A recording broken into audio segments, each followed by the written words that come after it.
What happened to? Okay, can I get a mic check from you? Mic check, mic check, mic check, mic check. Okay, Steve? Mic check, mic check, mic check.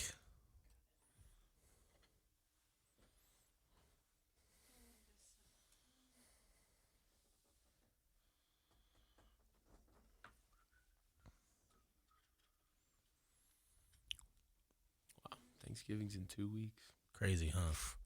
The season is over in 3. Blown by. Yeah. Yeah. Yeah.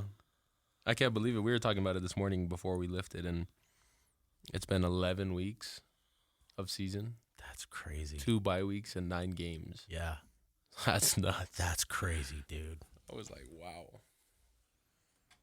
Do you like the 2 buys? I assume you do. I think it was nice. Yeah.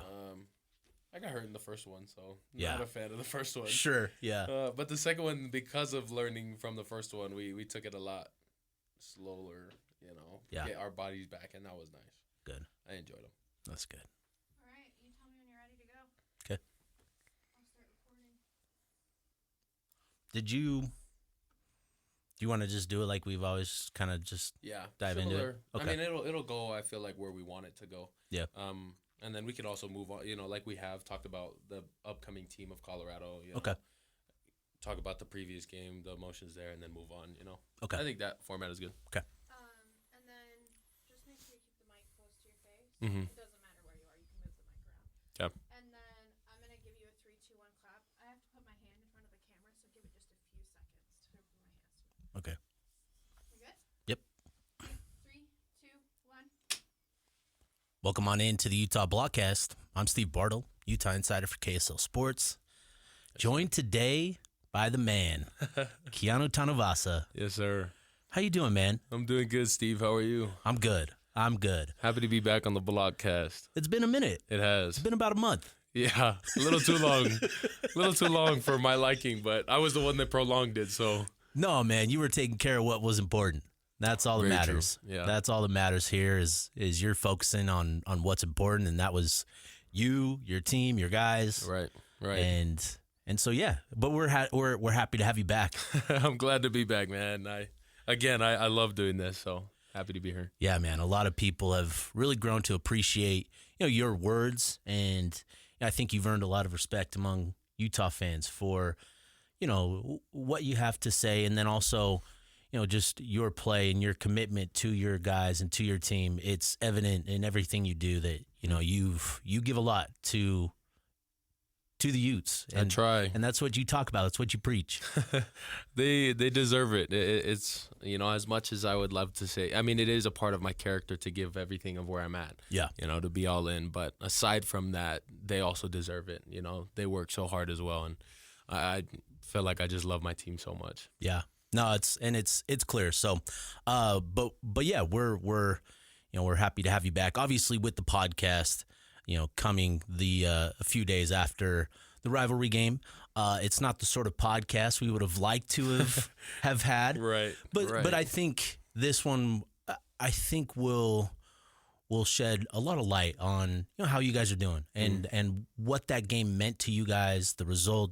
And I hope that it hits home for a lot of Utah fans, and I think that's going to be important. So let's go back to Saturday night, to the week even, in the lead up to the game. This was this your first one? Did you play in 2021? This was my first rivalry. Your first game. rivalry game. Right.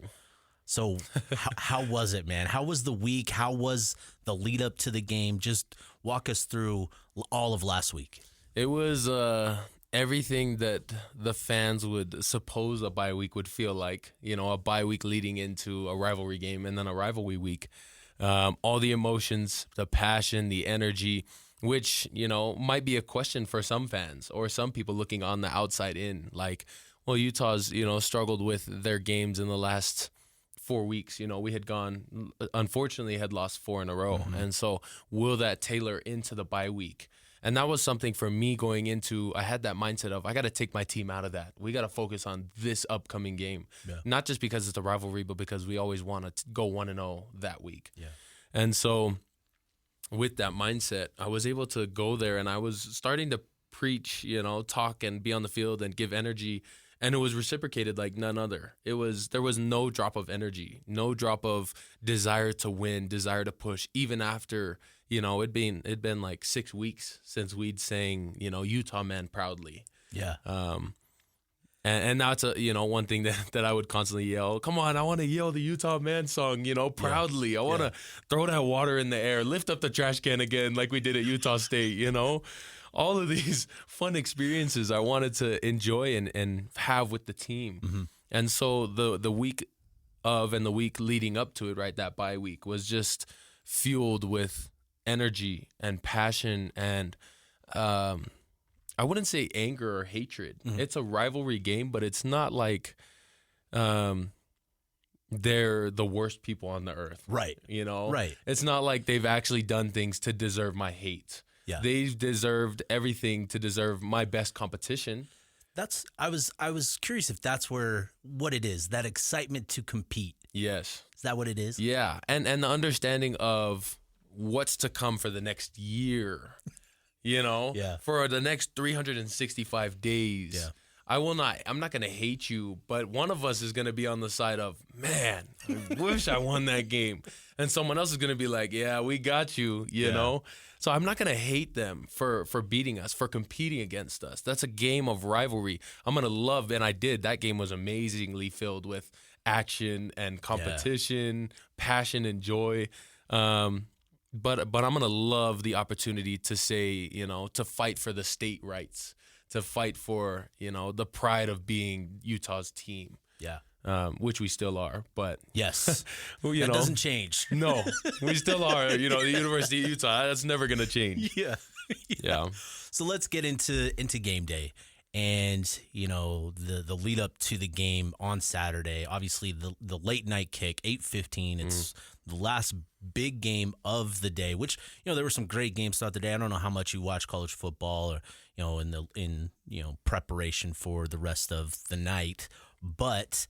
We get to Rice-Eccles Stadium, and that place was packed. Yeah. Before kickoff. Oh yeah. It was awesome. Yeah. It was awesome. For you guys, what did that mean to you to see Rice-Eccles Stadium, packed to the brim?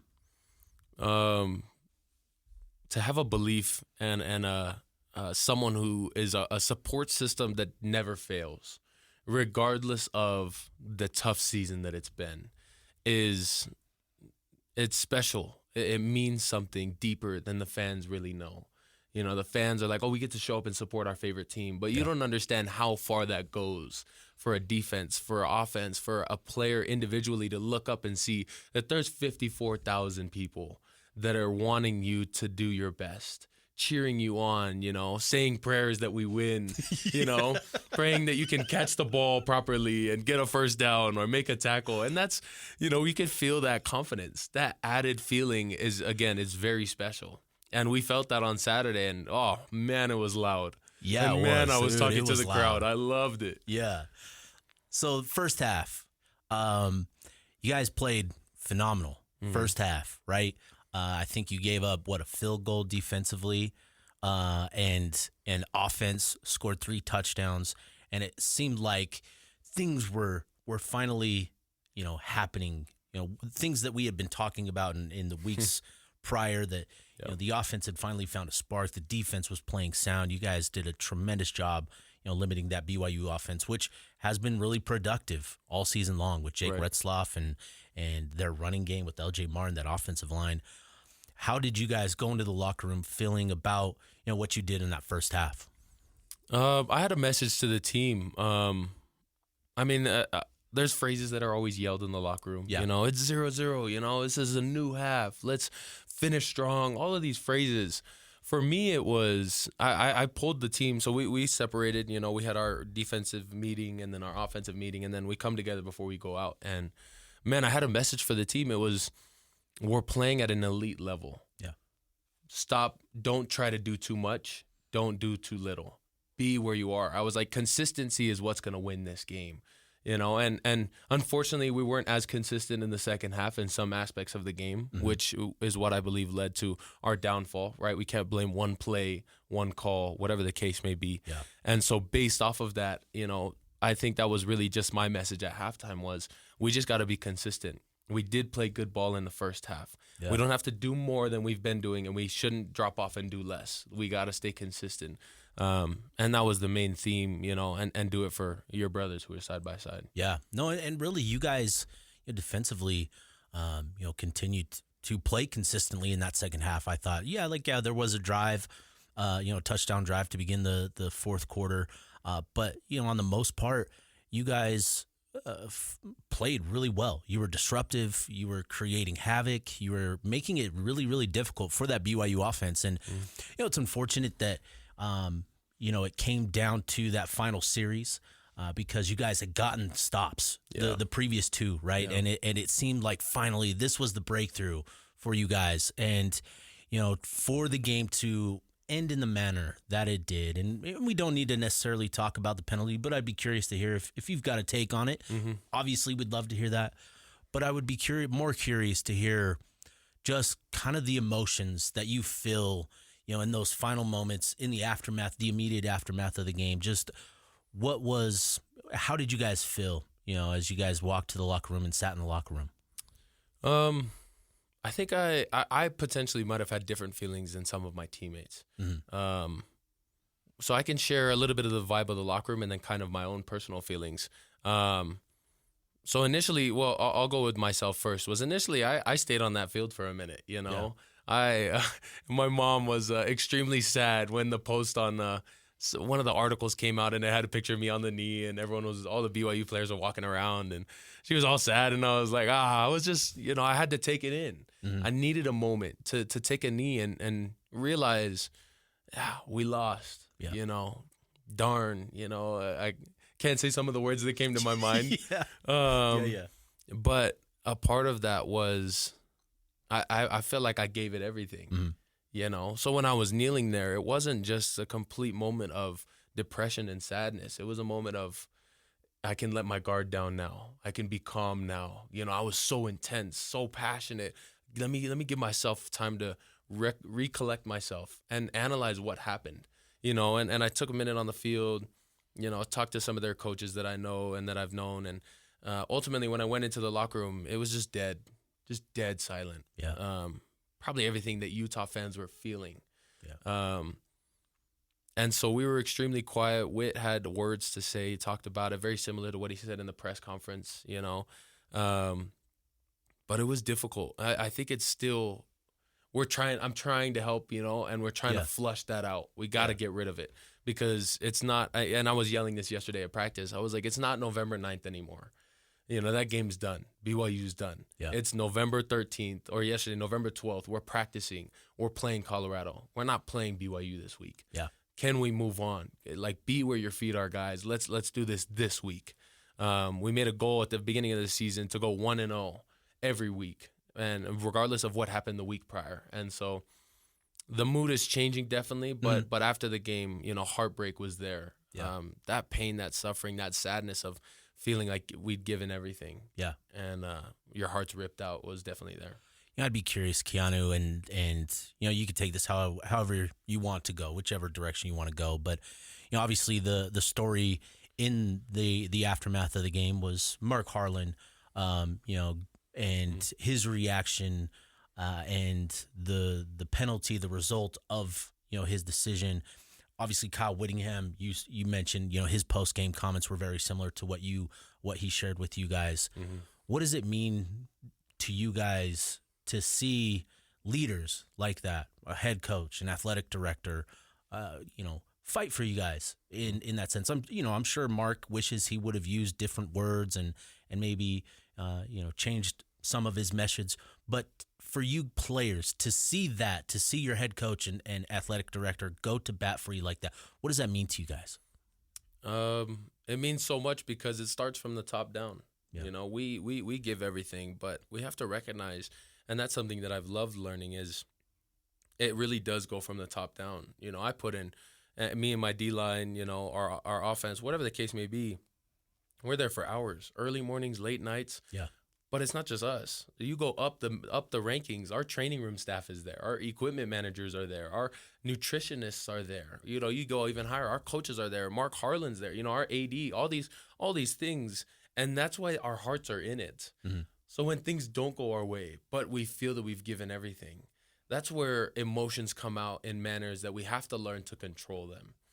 For me, I feel blessed to be able to be in a position that I think that moment that I took on the field allowed me to control them, to not do something, that I was going to regret, to not be angry, to just sit back and say, it's done. Let's find out. Let me find out where I can grow. Let me find out where I can move on from.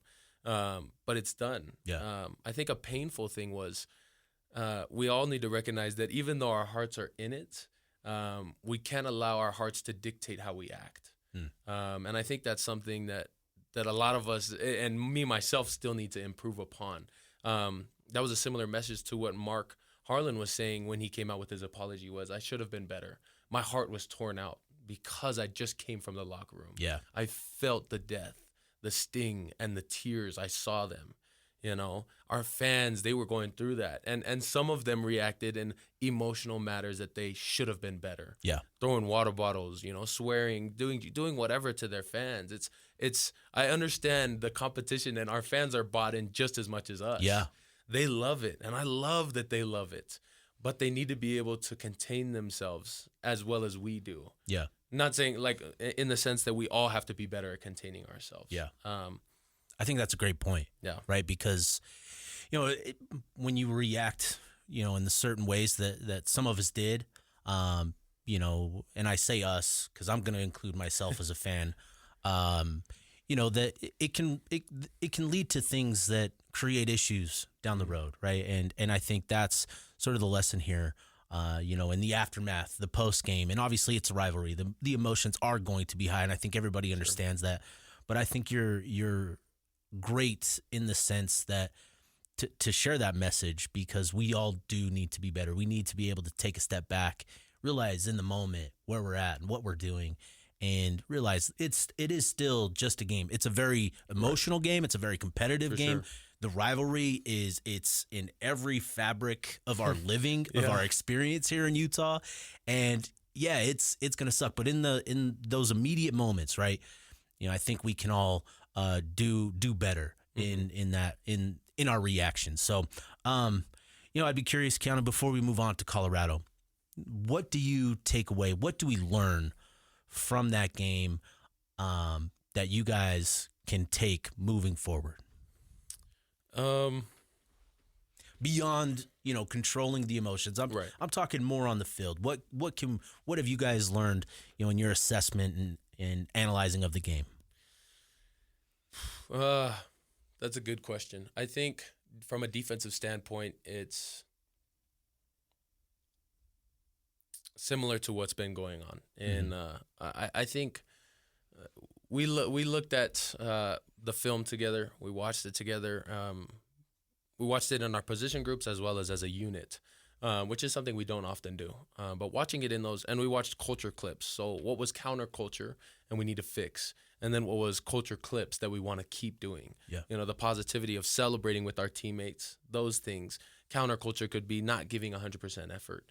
And I do feel like our defense played at an elite level. I think our offense played at an elite level for that first half as well. Right. I don't think there was a huge drop-off, but again, I think I struggle to speak on what the offense is doing because I didn't watch the film. Sure. In the game, I'm focused on what I can do, how I can motivate the defense, how I can keep us focused. We have these iPads on the sideline, what more I can do.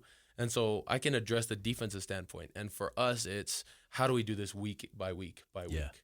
Because there have been times in the past, couple games where we haven't been as good of tacklers. We haven't had as much of a dominant front. We have lacked in making sure we're following through on our fundamentals and techniques. And so it's just, okay, we know we had extra added pressure and passion and drive to win this game. How do we have that every week? Yeah. How do I make it so that it seems like Colorado's my rival? How do I put the same amount of effort, same amount of passion to then go out and perform at an elite level, regardless of who the opponent is? Yeah. So obviously, Colorado this week, it's important to move on, to move forward, and to look ahead to the Buffs because they're a good squad, right? They've really come on strong, over the last month or so with Shedeur Sanders, that offense, Travis Hunter, obviously one of the top players in the country. when you look at that Colorado Buffaloes team, what are your general takeaways from that squad and the sort of challenge that they present? I think first and foremost, I see a lot of talent. Again, they are great players, but we've played great players. Yeah. What helps Utah to be who Utah is we're a great family. We're a great connection, and we're a great unit together. If we can continue to stay unified and not let things of the past linger, I think we can dominate this team. I think we can win this game. They're very good, looking at their offense. They have very, again, athletic players. Mm-hmm. Their quarterback is very fat, technically sound. Receivers are phenomenal. But they're a very passing strong team. I think we were looking at the stats, and they're like a 74% pass. Yeah. And so for us going into this game, it's then how can we do best our coverage, and how can we put pressure on the QB while at the same time maintaining all of our responsibilities in the backfield. And so just looking at them, that's the way that I feel we'll beat them. Playing great coverage, getting after the QB, and once again playing as a unit. So when you go from a team that's fairly balanced, maybe slightly run heavy, to a team that is more pass centric, mm-hmm. Obviously your focus is playing to your fundamentals, playing to your techniques, right? That's your priority and job number one for you. Do you feel there are bigger adjustments? Obviously, you talked about making adjustments in coverage and that sort of thing. Are there changes, tweaks in terms of how you guys play up front that allow you to use different techniques and be more aggressive up front in getting after the quarterback? I think so. I think we have to understand not only, again, scheme and what their percentage of run pass is, but I think we have to understand what type of O-line they are, what type of QB that is. When we played BYU, Jake Retzlaff doesn't like to roll out. He likes to attack the middle. He's mm-hmm. a runner, mm-hmm. And so it was, how can we maintain pass rush lanes? Colorado style is a little different than that. It's not the same. Every QB has their own personal thing that we have to be more deliberate at, and then we look at O-line play. How do they work well together? Where do gaps open up? How can we open up? Or should this be more of an individual type of pass rush week, or should we run more games? Should we try and twist them more? And so taking that into consideration while we're watching film and then going and applying it to the field is what ultimately I feel like puts us in the best position to win the game. Yeah, that's awesome. Obviously it's going to be a tough challenge this weekend with Colorado. They're playing good football, but you guys have played good football defensively. Offense, has come along. I thought the spark that Brandon Rose provided, on Saturday night was tremendous. It's obviously unfortunate that he suffered a season-ending injury, and so now it's regrouping around Isaac Wilson and how do you feel the team has responded? Obviously, we're getting into November and there's a lot of injuries, and injuries are piling up. How do you guys stay connected, as you said, staying unified, for these final 3 games? I think there's one thing, a message that was shared to us, and it was, it's kind of like a parable, and I'll share it. It's, if you tell yourself you're going to go to the gym and then you never go to the gym, you're going to build up bad habits. Yeah. You're going to build up losses. And so you're going to build up within your mind that you don't even show up for yourself. Yeah. One thing that our team has done that has built super confidence and helped us to reach the level that we're at is our ability to stay consistent. We still show up on Monday and go to work. We're still going to the lifts as if we're 9-0, as if we're 10-0. We're still showing up, and those things are only more manifest in adversity. So when the adversity of, B. Rose's down strikes, well, guess what? We're going to wake up and do it again, because that's what we've done for the last 10 months of the year. Yeah. Even in the cold mornings that we don't want to wake up and go lift, we're still showing up for each other, and seeing that builds only on top of each other to the point where, we're really mad about what happened to B. Rose. We hate what happened to Cam Rising. But we've faced adversity, and we've gone through it, and we're still showing up now. We're going to continue to do it going forward. Yeah. Well, this conversation has been great. Would love to hear a motivational message if you got one, but I know for you guys, obviously it's been a difficult season. It hasn't gone according to plan, but I know that, hard work, the guys, the work that you guys are putting in, the reward will come. You know, it may not come this season. It may not come for 5, but it's going to come because you guys have built these habits, right? You're going to see the rewards. You're going to see the fruits of those labors. It's going to come. And obviously we would love for those results, those rewards to come this weekend. Obviously that would be great, but you guys sticking to it and staying committed to it, you know, there is going to be a great reward for it because that's just how the world works. That's just how life is. When you put in that work, you put in that effort, it's going to come. Yeah. So I would love to hear if you've got a motivational message. Yeah. One of my favorite things that I just learned, Steve, that this has been liberating. It's changed my mindset, man. Let me tell you, it was something that I learned in a podcast. Again, I love podcasts. I listen to our podcast. Yes. Yes. Mainly just Steve's voice. We got them listens. Just Steve's voice, not mine. Mine can be annoying. Dude, I feel the same way about my voice. I love listening to your voice, so that's crazy.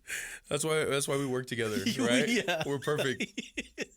So in this podcast, it talked about we don't rise to the level of our goals. We fall to the level of our systems. I've heard that somewhere. It's phenomenal. That's crazy. And it referenced, you know, at the beginning of a 100-meter race, you know, everyone has the same goal, to win.